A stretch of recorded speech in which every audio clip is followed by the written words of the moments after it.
주의 성전으로 만족하라. 그런데 우리가 맛있게 먹는 삼겹살의 주인공인 돼지는 만족이 없어요. 주만 주는 대로 먹고, 경상도 말로 보면은 돼지가 너무 많이 먹어 안 크는 병이 있어요. 짜고 났다고 그래요. 먹기는 먹는데 많이 먹으면 커야 되는데 크지를 않아. 짜고 났다고 그러는데, 그래서 만족이 없다라는 겁니다. 그런가 하면은 잠언에 보면은 거머리 두 딸이 어미한테 가가 다고 자꾸 달라고만 한다. 만족이 없다. 하나님을 떠난 인간 역시 탐욕 때문에 만족이 없습니다. 그러나 하나님의 사람은 만족할 수 있어야 됩니다. 그런가 하면은 사단은요,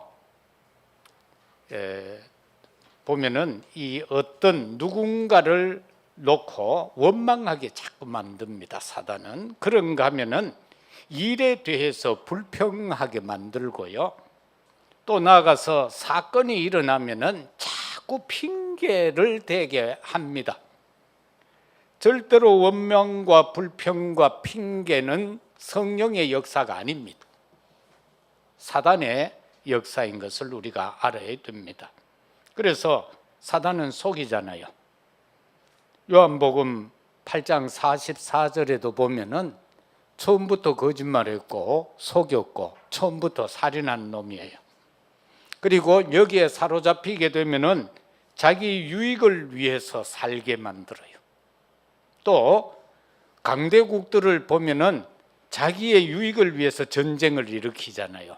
누구를 위해서 전쟁을 일으키는 거 아니에요. 자기 유익을 위해서, 다시 말하면 경제를 위해서, 자원 찬탈을 위해서 전쟁을 일으키는 겁니다.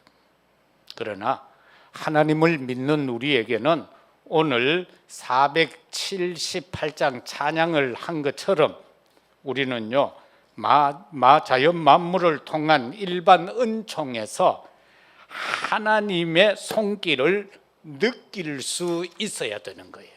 오늘 찬양을 보면은 그렇죠. 우리가 478장을 보면은 참 아름답다 주님의 세계. 이 세계를 바라볼 때에 우리의 눈에는 어떻게 비칩니까? 아름답게 비칩니까? 아니면은 막 공장으로 인하여서 매연과 오염된 것으로 비춰집니까? 아니면은 저쪽에서 날아오는 황사등으로 인하여서 죽겠다라고 보여집니까? 그런데 우리에게 오늘 여기에 478장 찬양을 통해서 시편 기자는 이렇게 고백을 하죠. 솔로몬의 옷보다도 더 아름다운 것이 저 들판에 있는 백합화구나, 이렇게 보여졌다라는 것입니다. 그러면서 저 맑은 새소리, 아버지의 지으신 솜씨다, 이렇게 이 시편 기자에게는 느껴진 거예요. 아침 해와 저녁 노을, 그리고 밤하늘에 빛난 별, 저 망망한 바다, 그리고 늘 푸른 저 봉우리, 다 하나님 영광을 잘 드러내고 있구나, 이렇게 보여진 거예요. 우리 눈에 비춰진 이 만물이 하나님의 영광을 위한 것이고 저 모든 것들이 하나님을 찬양하고 있구나라고 느껴지는가라는 겁니다. 그런가 하면 3절에서는 저 산에 부는 바람, 잔잔한 시냇물, 그리고 그 가운데 주의 음성이 들려진다. 시냇물에서 주의 음성이 들려진다는 거예요. 그런가 하면은 이것이 주 하나님의 큰 뜻을 내가 알 듯하다. 우리는 자연 만물을 통해서 하나님의 뜻을 알아야 된다라는 겁니다.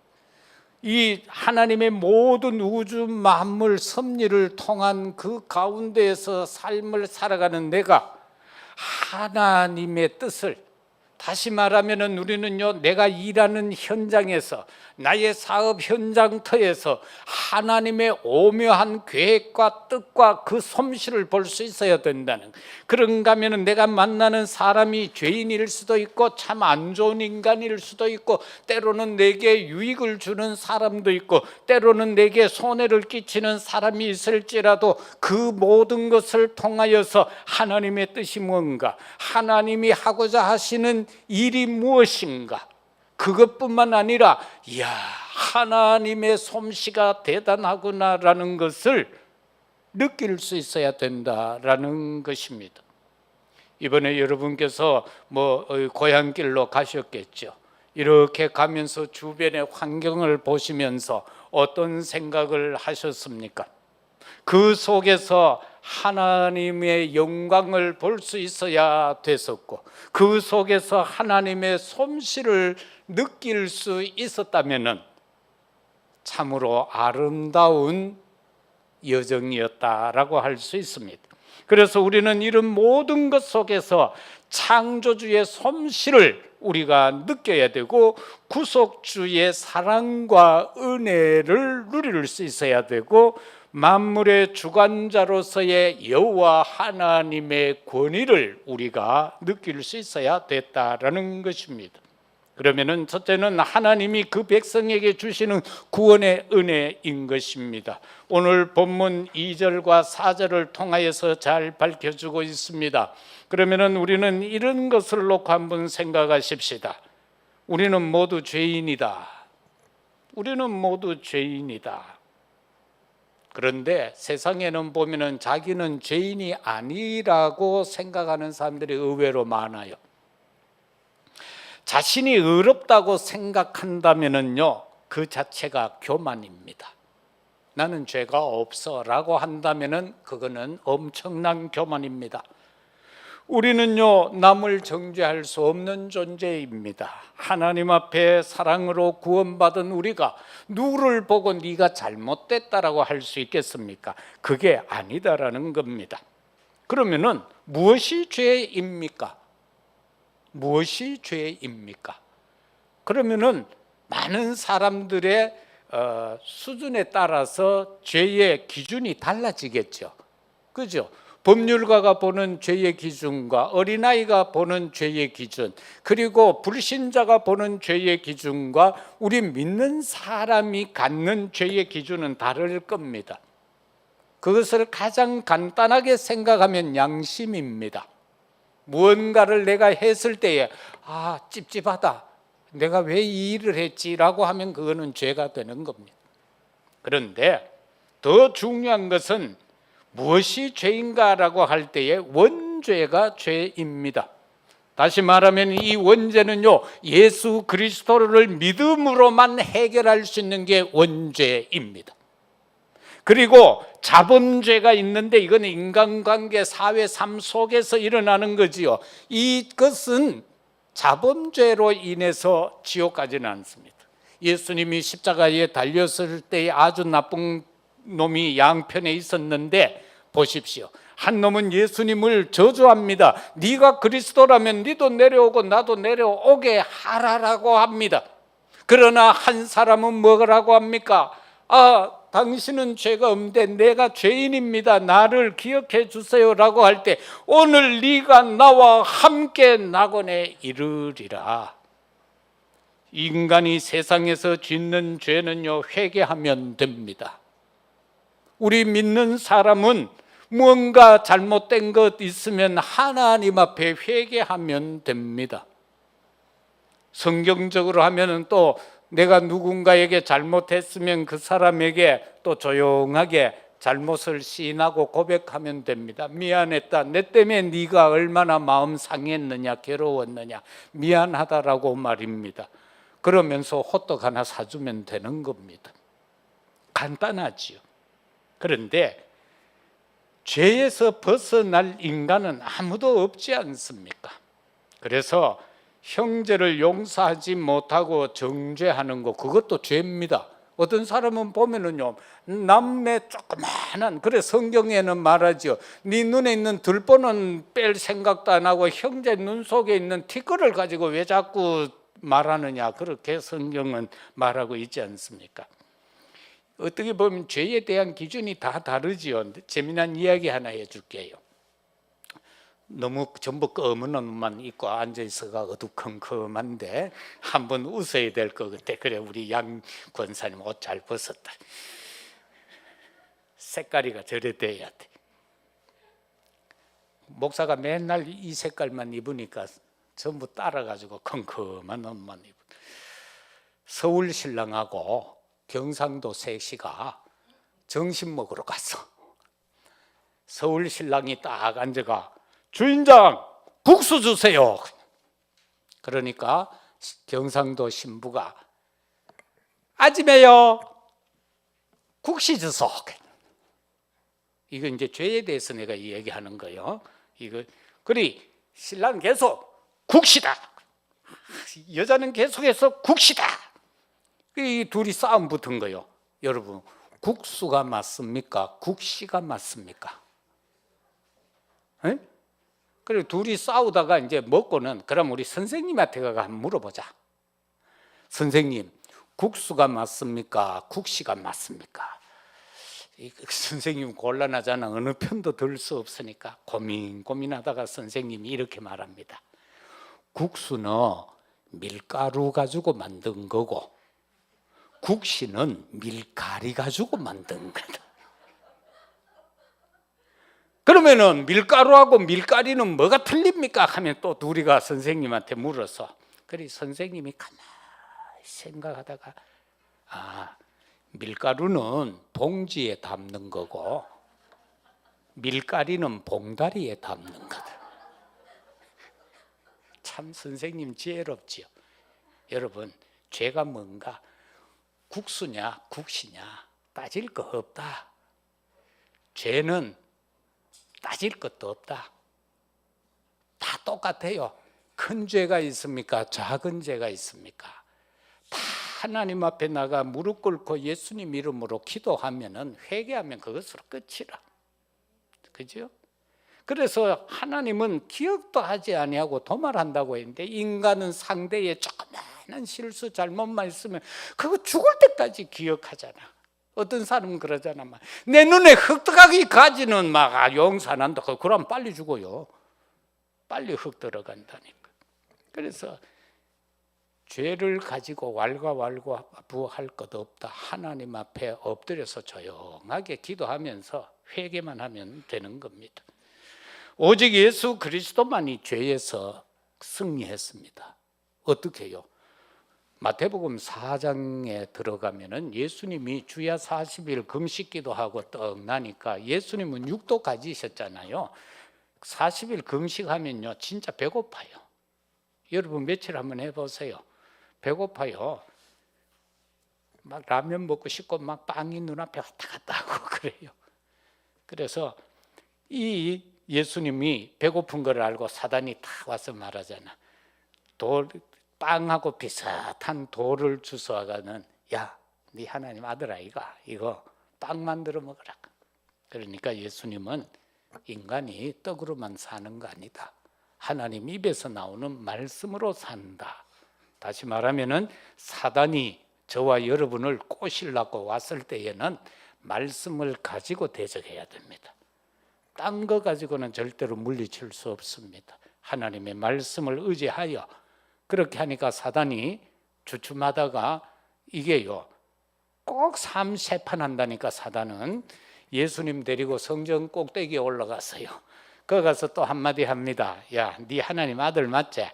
뛰 내려봐라. 그러면 하나님이 천사 보내서 네 발이 땅에 닿지 않게 안 하겠나. 이렇게 말할 때에, 주 너의 하나님을 시험하지 마라. 주 너의 하나님을 시험하지 마라. 나를 가지고 사단을 대적하려고 하면 안 돼요. 하나님을 의지해야 돼요. 하나님을 가지고 싸워야 돼요. 그 보세요. 예수님이 자기를 시험하고 있는데 주 너의 하나님을 시험하지 마라 하잖아요. 누군가가 나를 시험하는 것은 지금 나를 시험하는 거 아니에요. 하나님을 시험하는 거예요. 그래서 우리가 자꾸 착각을 하잖아. 나 중심으로 생각을 해버리니까 우리는 자꾸 실수하고 실패하고 망하는 거예요. 그때마다 우리는 하나님께로 가야 되는 거예요. 하나님, 저게 나를 지금 이렇게 하려고 합니다. 하나님, 이러면 하나님 대신 싸우시잖아요. 다윗이 뭐 힘이 있어서 골리앗을 이겼을 것 같아요? 여호와 하나님의 이름을 의지하잖아요. 너는 칼창 단창을 가지고 나오지만은 나는 네가 욕하고 있는 그 만군의 여호와의 이름으로 간다라고 하면서 그 힘으로 던진 거예요. 여호와의 힘이 골리앗의 이맛발을 깨트린 거예요. 그러니까 2번 실패했잖아. 그러면 끝나야 되는데, 세 번째, 저 높은 산에 데리고 올라가 가지고는 천하 만국의 영광을 다 보여줘. 자, 우리 생각해 보십시다. 나 같으면 어떻게 할 것인가 말입니다. 천하 만국을 다 보여줘. 그리고는 하는 말이, 야, 내한테 딱 한 번만 절해라. 그러면 이거 다 줄게. 그 형태, 절하는 형태는 여러 수십 가지, 수만 가지가 되겠죠. 우리 각자에게 사단이 오늘 또 어떻게 보면 내일 또 내 죽는 날까지 계속해서 사단은 속삭일 겁니다. 야, 너 하나님 한 번만 딱 실패해라. 너 한 번만 예배 딱 접어보라. 그러면은 너 이거 얻는다. 이 명예 얻는다. 이 권세 얻는다. 이 금전을 얻게 될 것이다. 그렇게 사단은 우리로 하여금 계속 속입니다. 그럴 때에 예수님 사단에게 말합니다. 그때는 뭐 더 이상 말할 거 없죠. 야, 물러나라. 사단아, 물러가라. 주 너의 하나님께만 경배하고 다만 그를 섬기리라. 사단이 자꾸 극하면요, 야, 꺼져라. 나는 하나님만 경배하지 니하고 안 논다. 가라. 나는 너하고는 상관없다. 나는 하나님만 섬긴다. 그것으로 끝이 나는 거예요. 그래서 우리는 주님의 십자가 보혈의 은혜만 의지하면 될 줄로 믿습니다. 그래서 본문에 들어가서 보면은요, 2절을 통하여서 볼 때는 보좌의 축복 누리는 기도를 해야 되는 거예요. 이게 내게 주어진 구원의 은혜인 것입니다. 보좌의 축복을 누리는 기도입니다. 내가 하는 기도는, 우리가 하는 기도는 보좌의 축복을 누리는 기도예요. 그 속에서 보좌에서 모든 것이 이루어지잖아요. 그걸 누리는 기도가 바로 내게 주어진 은혜다라는 겁니다. 그리고 3절을 통해서 보면은 하나님의 형상 곧 우리의 신분과 권세를 회복하는 은혜가 구원의 은혜인 것입니다. 3절에서 죄악이 나를 이겼습니다. 우리의 허물을 주께서 사하십니다. 그렇게 말하고 있어요. 우리의 허물요, 얼마나 많습니까? 아이고, 하나님 잘못했습니다 하고 돌아서면 또 죄를 짓습니다. 그게 다 우리의 허물이에요. 그런데 하나님은 그걸 우리에게 어떻게 말씀합니까? 사했다라고. 그래서 이 모든 것 회복하는 은혜가 바로 우리에게 주시는 구원의 은혜인 거예요. 그런가 하면 마지막으로 주어진 것은 4절에서 보는 것처럼 임마누엘의 은혜인 거예요. 하나님이 함께한다. 그래서 우리는 뭘로? 주의 성전으로만 만족해야 된다. 오늘 여러분이 이곳에 나와서 예배드리는 이곳이 최고의 만족이 되면 되는 겁니다. 딴 만족 없습니다. 하나님, 오늘 또 내게 건강을 주셔서 예배드릴 수 있게 해주셔서 참으로 감사합니다. 그것만 되면 되는 거예요. 두 번째는 성전 뜰에 사는 자가 복이 있습니다. 4절에서 그렇게 말씀하지요. 주께서 택하시고 가까이 오게 하사 주의 뜰에 살게 하신 사람은 복이 있나이다. 주의 뜰에 사는 자가 복이. 우리는 지금 다 주의 성전 안에 왔으니 얼마나 복 있는 자요. 주의 뜰에 들어왔으니 얼마나 복 있는 사람입니까? 어떤 상황에서도 주님께 계속해서 가까이만 있으면 될 줄로 믿습니다. 우리가 자꾸 주님과 가까이만 있어야 돼요. 우리는 그거를 힘써야 돼요. 그런데 주님은 어떻습니까? 아무리 상거가 멀어도 우리를 알고 계십니다. 탕자가 집을 나갔다가 돌아올 때 상거가 먼데 그 아버지는 아들인 것을 알아차렸어요. 그리고 쫓아나가서 어떻게 보면 신발도 안 신고 달려가서 그 아들을 맞이했다라는 건 뭘 의미합니까? 24시 25시 그 아들을 생각하고 있었다는 것 아닙니까? 우리는 순간순간 여호와 하나님을 잊고 살고 십자가에서 나를 구원하시며 죽기까지 나를 살려주신 그 예수님을 잊고 살지만은 내 심령 속에서 나로 하여금 성령이 애통하면서 나에게 깨달음을 주시는 그 성령의 역사조차도 하나님의 성령이 내게 반응을 일으킬 때에 그것조차도 나는 반응하지 못하고 살지만은 하나님은 나에게서 눈 한 번 떼지 아니하시고 통촉하고 계신다. 자연 공부할 때 초등학생들이 보면은 통에 구멍 뚫고 저 촛불을 놓고 이렇게 보는 거, 그걸 통촉이라고 그래요. 하나님은 그처럼 나를 지금도 정확하게 세밀하게 보고 계신다는 겁니다. 내가 무슨 짓을 하고 내가 하나님하고 상관없이 지금 살아가고 있을지라도 하나님은 내게 눈을 떼지 않고 지금도 보고 있다. 그렇기 때문에 나는 한 발짝이라도 더 가까이 가고자 하는 그 마음, 이미 성삼위 하나님이 나와 함께 계시지만 그러나 내 편에서는 자꾸 하나님께 가까이 가고자 해야 된다는 겁니다. 그럼 또 어떤 특별한 사람들은 또 가까이 가야 된다, 저 율법이다. 아니요, 율법 그런 말 아무 데나 갖다 붙이면 안 돼요. 나는 죄인이고 약하고 부족하기 때문에 그거라도 해야지요. 하나님 앞에 가까이 가기 위해 말씀을 묵상하고 하나님 앞에 좀 더 가까이 가기 위해 기도하고 그러면서 예배드리고 하나님 앞에 헌신하며 그 걸음 하나하나 내 삶이 가까이 가는 거죠. 여러분, 순례자가 여정 중에 지친 몸을 이끌고 자기가 가는 어느 도성에 성전에 들어가서 예배드릴 때의 그 감정은 어떨까요? 그 감정은 어떨까요? 순례자가 지금 힘들게 어디엔가 목표점을 향하여 걸어가고 있는데 가고 하는데 어디에선가 종소리가 들리고 그 무거운 몸을 이끌고 거기 들어가서 하나님 앞에 예배드릴 때의 그 심정이 어떠할까 말입니다.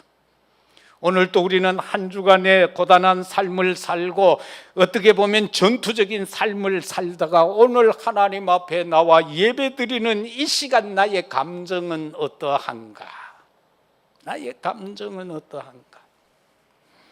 사랑하는 성도 여러분, 예배 가운데 세계복음화의 언약을 품을 수 있다면 그것이 우리에게 최고의 응답일 줄로 믿습니다. 이 예배의 감정이라는 것, 어떻게 보면 참 오래된 것 같은데 우리 보라가 초등학생 때니까 뭐 우리 선민이, 보라, 재훈이 하고 뭐 전부 초등학교 때 우리 박경자 권사님도 그때 갔는데 유럽 이제 순회 갔잖아요. 그래서 여러 곳을 다니다가 우리가 알프스 산맥 기슭에서 잠을 자고 주일 아침에 그 산에서 저 도성을 내려다보면서 우리끼리 예배드렸잖아. 그날의 그 생각, 너무 오래돼가 우리 보라가 잊어버릴 수도 있겠는데 저는요, 그때 우리가 이 참 아름다워라 이 찬양을 매나 했잖아. 그때 진짜 뭔가 오더라 말이야. 그래서 정말로 우리가 드려지는 이 예배라는 거, 내가 참 어려운 환경 속에서 그러나 예배를 드린다는 거, 이거는요 그 어떤 수억만금보다 더 귀한 것인 거예요. 그게 내게 확신이 와야 되는 거예요. 이게 최고구나라는 거 말입니다. 그래서 정말 우리들은 이거를 잊지 않고 기억해야 될 겁니다. 성전 뜰에 사는 자에게 주어지는 복은 세 가지 뜰의 축복인 것입니다. 성경에 보니까 이방인의 뜰과 기도의 뜰과 어린아이들의 뜰을 그것을 잃어버림으로 인하여서 이스라엘이 놓치고 노예가 되고 포로가 되고 속국이 되는 상황이 일어났지 않습니까? 참으로 우리는 이걸 기억하면서 기도해야 됩니다. 이거 회복을 위해서 기도해야 됩니다. 여호수아는요, 여호수아서 마지막 장 24장의 15절에 들어가서 그렇게 말합니다. 이제 이스라엘 백성들이 가나안에 들어오니까 이게 또 조금 느슨해졌어요. 그럴 때 여호수아는 그들을 다 불러놓고 말하잖아요. 얼마나 안타까운 심정이었겠어요. 너희가 저 강 건너편에서 섬기는 신이든지 아니면 여기 들어와서 여기에 있는 신이든 너희 절대로 섬겨라. 나 이제 더 이상 어떻게 할 수 없다. 너 마음대로 해라. 그러나 나와 내 집은 여호와만 섬기겠노라. 오늘날 이 시대를 바라보면서요, 오늘날 많은 교회들이 있지만 껍데기만 교회이고 진정으로 그리스도 복음이 사라진 이때에 우리는요, 너희들 하고 싶은 대로 해라. 막 더 이상 어떻게 할 수 없어. 나와 내 집은, 나와 우리 교회만은 오직 예수 그리스도만 섬기겠다. 그리고 세계 복음화를 향하여 나아가겠다라고 말입니다. 시편 23편 6절에서 다윗은 고백하잖아요. 내 평생의 선하심과 인자하심이 반드시 나를 따르리니 내가 여호와의 집에 영원히 살리라. 내가 여호와의 집에 영원히 살리라. 시편 84편 10절에 보면은 주의 궁전에서의 한날이 다른 곳에서의 첫날보다 나은즉 악인의 장막에 사는 것보다 내 하나님의 성전 문지기로 있는 것이 좋사오니. 그죠? 더 이상 설명 안 해도 되겠죠. 성전 뜰에 사는 자가 복이 있다. 마지막으로 성전으로 만족할 때 오는 응답은 뭐냐? 5절 말씀을 보게 되면은 우리 구원의 하나님이시여 땅의 모든 끝과 먼 바다에 있는 자가 의지할 주께 의를 따라 어미하신 일로 우리에게 응답하시리다. 여기에서 어미하신 일이 뭡니까? 놀랍고 기이한 일을 말하는 것입니다. 그런데 이걸 달리 설명하면은 죽은 가지를 잘라내듯이 하나님께서 죄인을 향해 아주 단호하게 심판하는 것을 가르쳐서 어미하신 일이다. 그렇게 주석은 설명하고 있습니다. 오늘도 우리는요, 기억해야 됩니다. 그 크신 사랑으로 하나님께서 그렇게 하시는데 그 어미한 일로 우리를 대한다면 우리 오늘 여기 남아있을 자 아무도 없습니다. 그런데 예수님께서 십자가에서 다 이루었다 하심으로 말미암아 그 어미하심을 피할 수 있는 길이 열려지게 된 것입니다. 그 사건 이후에 예수 그리스도를 믿는 자에게 하나님은 어미하심으로 대하는 것이 아니라 한없는 사랑으로 대하셔서 우리를 용서하신 줄로 믿습니다. 교회를 떠난 축복과 행복은 있을 수 없습니다. 세상에 잘 사는 사람들, 더 나아가 재벌들 한번 보세요. 드라마에 나오는 게 사실입니다. 우리들 아는 분 한 분도 보면 그런 얘기를 하더라고요. 자기가 막 너무 시달려가지고 재벌 장남인데 막 너무 시달려가지고 병원에 입원했다. 너무 시달려가지고. 그런데 한 분이 와서 복음을 전했어. 그 복음을 받고 이 사람이 살아난 거예요. 그런데도 불구하고 그 재벌 회장은 너는 죽어도 교회는 가지 마라. 아니 아들이 죽어도 교회는 가지 말라는 거예요. 알고 보니 그 재벌이 옛날에 누군가에게 아주 어려운 일을 당했는데 그게 교인이라. 그래서 너는 죽어도 교회는 가지. 근데 죽는 것보다 교회 가는 게 낫지. 그래서 이분이 지금 신앙생활 잘하고 있어요. 일타니까요. 그리고 막 서로 조금이라도 더 차지하려고 형제간에 싸우는 거 보세요. 여러분은 안 그러지? 여러분은 뭐 이래 유산 받았다가도 딴 형제 안 믿는 형제가 자꾸 찡찡거리면 줄 수 있지? 응? 줄 거 없어요. 그래도 못 줘요. 근데요, 막 재벌 들으면 무섭습니다. 막 주식 한 주 더 얻으려고 막 서로 비난하고 권모술수 쓰고요, 막 난립니다. 그렇습니다. 여러분, 정말로 우리 인간을 구원하기 위해 하나님께서 이 땅에 세운 게 뭐예요? 교회예요. 마태복음 16장 18절에 예수님이 그렇게 말씀하잖아요. 베드로를 보고 너는 믿음의 반석이다. 내가 네 믿음의 반석 위에 내가 내 교회를 세우겠다라고 말입니다. 그 교회를 통해서 구원의 역사가 일어나지는 것을 깨달아야 됩니다. 그래서 우리는 성전을 늘 마음에 두어야 합니다. 그래야 참 행복자가 됩니다. 신명기 33장 29절에도 보면 이스라엘이여 너는 행복한 사람이다. 그 원인이 뭡니까? 여호와의 구원을 너같이 얻은 백성이 누구냐? 행복은 바로 구원과 연관되는 겁니다. 구원을 떠나서 있는 행복은 행복이 아닙니다. 세상의 행복은 잠시 잠깐 있다가 없어지는 겁니다. 그러나 구원으로 인하여 얻은 행복은 영원한 천국에 들어가서 누리는 행복, 그것까지를 말하고 있는 것입니다. 교회는요, 영적으로 보는 것이지 인간적으로 보면 별 의미가 없습니다. 오늘날 교회를 우리가 육신적인 눈으로 교회 한번 보세요. 별 볼 일이 있습니까? 없습니다. 진짜요, 없어요. 정말 우리에게 주어진 것 이렇게 교회를 보면요, 막 이상한 사람들도 많고 막 그런다고 그러잖아요. 그러나 교회가 왜 필요한가? 그 사람들 때문에 필요한 거예요. 그 사람들 때문에. 그래서 와서 구원받고, 그래서 평강을 누리고, 그러면서 그 속에서 모든 치유가 되고 회복이 되는 그것을 말하는 것이기도 합니다. 광야의 고난은요, 아무것도 아니라는 말이죠. 애굽 노예에서 해방된 것, 그거를 감사해라는 것이고, 그것이 행복이라는 것 아닙니까? 영적인 비밀을 알고 누리라고 말하고 있는 것입니다.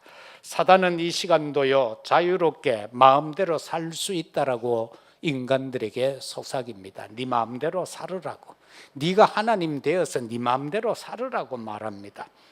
네가 자유롭게 하고 싶은 거 다 하라는 겁니다. 그것이 창세기 3장, 6장, 11장에 나오는 바벨탑 사건이요, 네피림의 사건이요, 원죄의 사건 아닙니까? 그래서 인간을 실패시키는 겁니다. 그게 사단이 노리는 겁니다. 그러나 우리는 오직 예수 그리스도만이 우리를 영원한 자유롭게 한다는 사실을 알아야 됩니다. 요한복음 8장 32절에서 보면은 그렇게 말씀하고 있잖아요. 진리를 알지니 진리가 너희를 자유케 하리라.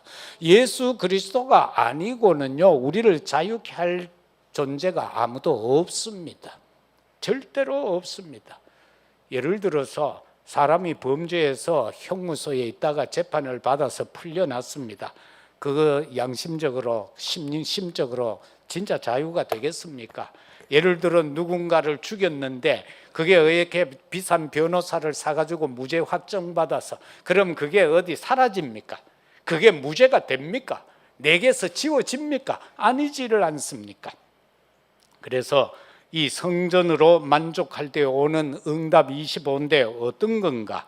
세절기 응답이 우리에게 온다라는 겁니다.